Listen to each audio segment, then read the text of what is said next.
जड़चला MLA जनमपली Anirudh Reddy ने अपने camp office में प्रेस कॉन्फ्रेंस से खिताब करते हुए इल्जाम आयद किया कि पहले मरहले की पंचायत इंतखाबात में कांग्रेस उम्मीदवारों ने तने तनहा इलेक्शन लड़ा, जबकि बीआरएस और बीजेपी ने पस पर्दा एक दूसरे से मुफाहिमत करके मुश्तरका हिकमत अमली अख्तियार की। इन्होंने कहा कि इनके अपने गांव रंगारेड्डी गुड़ा में बीआरएस को महज 13 वोट मिले, इसके बावजूद बीआरएस कायदीन की जानिब से इन पर तनकीद करना सरासर बेबुनियाद और गैर अखलाकी है। इन्होंने कहा कि रंगारेड्डी गुड़ा सिर्फ इनका आबाई गांव नहीं बल्कि पूरा हल्का इनका घर है। अपने मरहले के नताइज के मुताबिक जड़चला हल्के की 50% से ज्यादा पंचायतों पर कांग्रेस उम्मीदवार कामयाब हुए, जबकि बीआरएस कई मुकामात पर अपने उम्मीदवार भी मैदान में नहीं उतारे। अनिरुद्ध रेड्डी ने बीआरएस के इस प्रोपेगेंडे को मुस्तरद कर दिया, जिसमें रंगारेड्डी गुड़ा में बीजेपी उम्मीदवार की कामयाबी को उनकी शिकस्त करार दिया जा रहा है। इन्होंने याद दिलाया कि जब लक्ष्मण रेड्डी एमएलए थे तो इनके आबाई गांव ऊंचा पर कांग्रेस उम्मीदवार अजय ने बीआरएस उम्मीदवार को 560 वोटों से शिकस्त दी थी। इसी तरह लक्ष्मण रेड्डी के वजीर रहते हुए कोरमपेट में बुक्का वेंकटेशम सरपंच मुंतखब हुए थे। एमएलए ने कहा कि रंगारेड्डी गुड़ा में जीतने वाला कोई भी उम्मीदवार इनका ही अपना आदमी है। इस बार मुंतखब होने वाले आनंद रेवती पहले 2 मरतबा सरपंच और एमपीटीसी के इंतखाबात में शिकस्त खा चुके हैं, जिसके बिना पर इस मरतबा इनके हक में हमदर्दी की लहर पैदा हुई। रंगारेड्डी गुड़ा में कांग्रेस उम्मीदवार की शिकस्त पर बीआरएस का तबसरा करने का कोई अखलाकी जवाज नहीं। इन्होंने जोर देते हुए कहा कि मजीद बताया कि राजापुर जैसी अहम पंचायत में भी बीआरएस उम्मीदवार खड़ा नहीं कर सकी। वहां 2 बार शिकस्त खाने वाले रामकृष्ण महज हमदर्दी के बल पर बीआरएस कायदीन के साथ खड़े हुए। జరిగిన ఫేజ్ 1 ఎలక్షన్స్ జడ్చల నియోజకవర్గంలో పూర్తయిన సందర్భంగా గెలిచిన సర్పంచ్లకు, డిప్యూటీ సర్పంచ్లకు, వార్డ్ మెంబర్స్కి అందరికీ అభినందనలు తెలుపుతున్నాను. అయితే నిన్న అంత సోషల్ మీడియాలో అనిరుద్ధ్ రెడ్డి గ్రామము రంగారెడ్డి కూడా ఓడిపోయినారు, బీజేపీ అభ్యర్థి 30 ఓట్లతో గెలిచిందని చెప్పి సోషల్ మీడియాలో పెడుతున్నారు.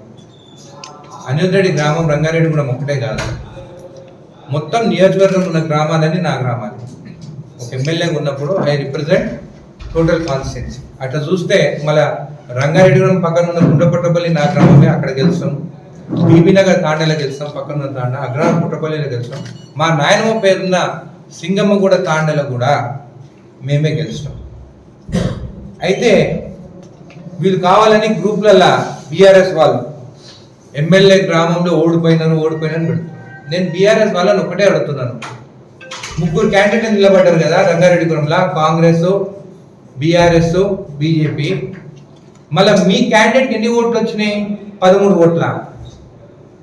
బీఆర్ఎస్ క్యాండిడేట్కి రంగారెడ్డిగూడెంలో 13 ఓట్లే వచ్చినాయా అని మీ ఓట్లు ఎక్కడ పోయినాయి? మన బీజేపీకి అన్ని ఓట్లు ఎక్కడి నుంచి వచ్చినాయి క్యాండిడేట్కి? అంటే కేవలం అనిరుద్ధ్ రెడ్డిని ఓడగొట్టాలని చెప్పి మీ బీఆర్ఎస్ వాళ్ళు, బీజేపీ వాళ్ళు ఒకటై మీరు చేస్తారు. అయినా కానీ గెలిచిన ఆనందం నా గ్రామస్తుడే, ఓడిపోయిన సాయి నా గ్రామస్తుడే. మాకు లేని బాధ మీకు బయట మీకేం బాధ ఉంది? నేనేమైనా ఇంటింటికి పోయి నేను ప్రచారం చేసినా? ఎవరైనా గెలవండి, మంచోళ్ళని గెలిపించండి అని చెప్పడం జరిగింది. ఆనంద్ 2 సార్లు, ఒకసారి ఎంపీటీసీగా నిలబడి ఓడిపోయినాడు, ఓసారి సర్పంచ్గా నిలబడి ఓడిపోయాడు. సో ఒక సింపతి, 2 సార్లు ఓడిపోయింది కదా అని చెప్పి కూడా గ్రామ ప్రజలు ఆలోచించుతారు.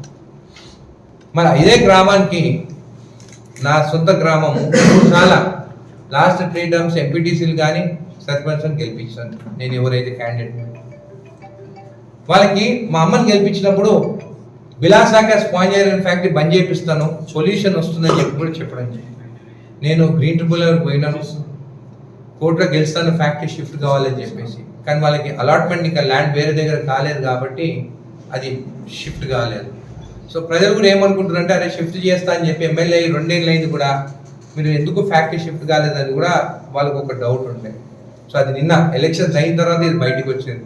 ఎందుకంటే అది కాలేదు. ఖచ్చితంగా మాట ఇస్తున్నాను, మళ్ళీ గ్రీన్ ట్రిబ్యునల్కి వెళ్ళి ఈ ఫ్యాక్టరీని షిఫ్ట్ అయ్యేటట్టు నేను కొట్లాడుతానని చెప్పి కూడా తెలియజేస్తున్నాను.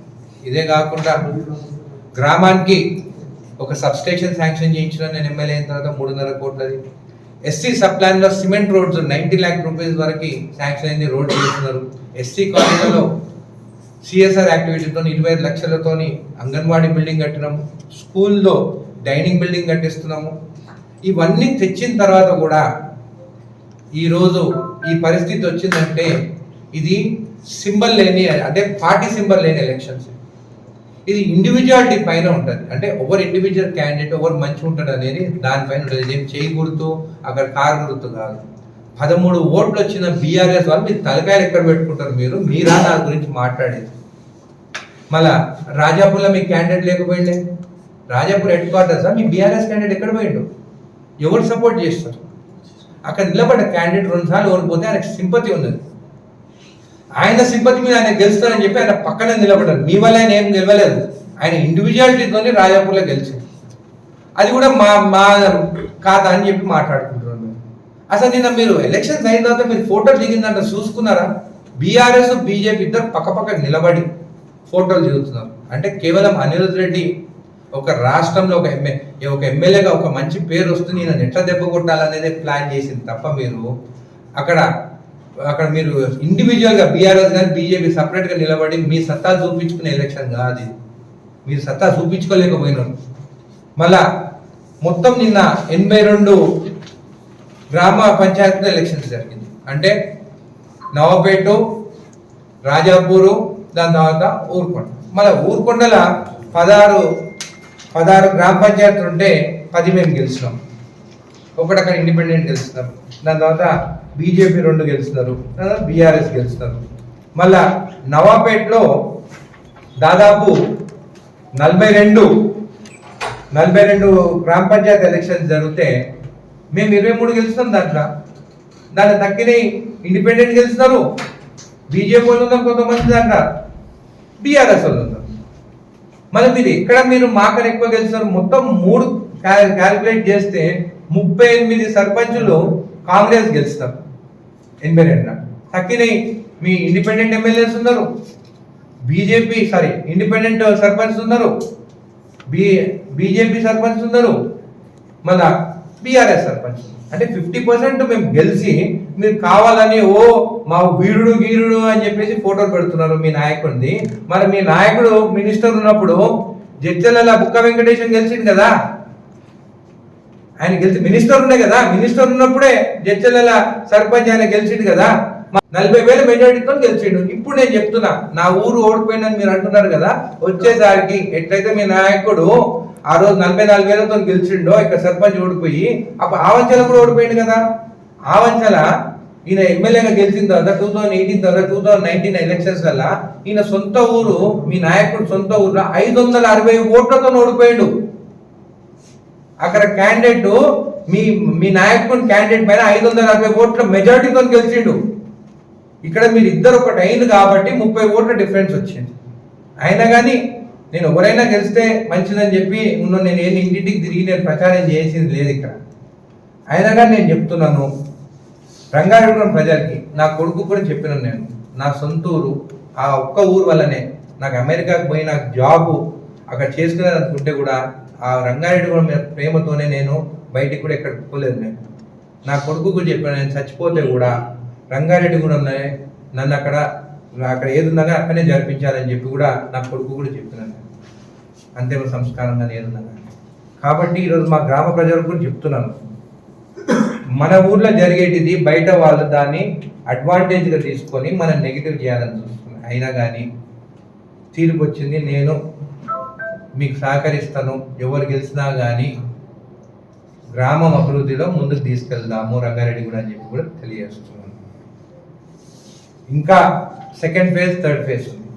కాంగ్రెస్ నాయకులకు అందరికీ నేను ఒకటే తెలియజేస్తున్నాను, మీరు ప్రతి గ్రామంలో మీరు కొట్లాడుకొని ముగ్గురు క్యాండిడేట్, ఇద్దరు క్యాండిడేట్ పెట్టుకొని మీరు కొట్లాడలేకపోతే ఓట్లు చీలిపోయి 3వ వ్యక్తికి అక్కడ వాళ్ళు గెలుస్తున్నారు. కొన్ని జాగ్రత్తలు మేము చూస్తాం నిన్న.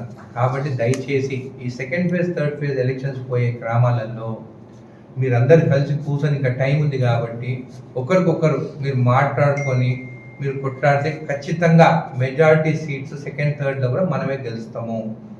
కాబట్టి మళ్ళీ టైం ఉంది కాబట్టి మళ్ళీ ఒకసారి కూర్చోండి అని చెప్పి నేను రిక్వెస్ట్ చేస్తాను కాంగ్రెస్.